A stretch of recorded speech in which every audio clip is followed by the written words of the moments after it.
Okay, what I want to demonstrate today is 95% confidence intervals within power pivots, how to insert them, and also why you'd actually want to do something like that. So this is a power pivot chart built within Excel 2010, and I've inserted these 95% confidence intervals within the chart.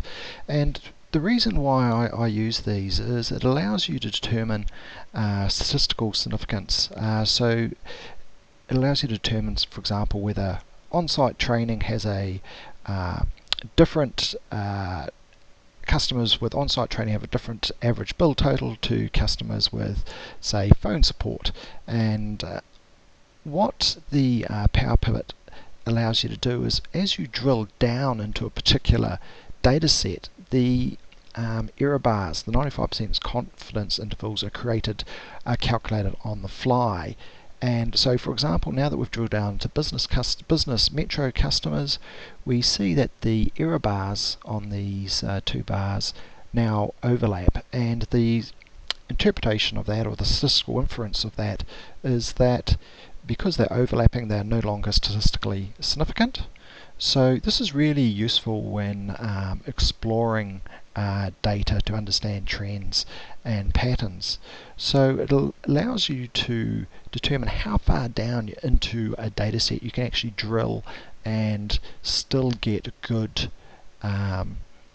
still basically determine that the trends or patterns you see are actually real, as opposed to just rather than due to inherent or natural variation within the sample. So another example is if we look at business customers, say on a $79 plan.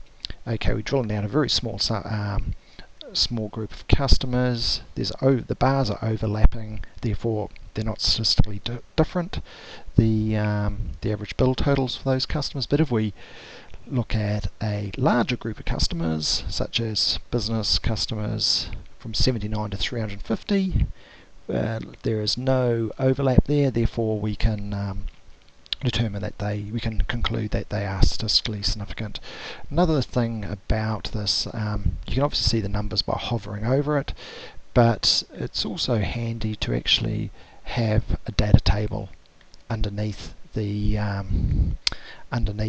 chart as well. So you just click on Layout, Data Table, and then this allows you to, this all updates as you're looking at the data. All very handy stuff. So what I'll do in the next demo is show you how to actually set up these 95% confidence intervals within the pivot tables, within the pivot charts.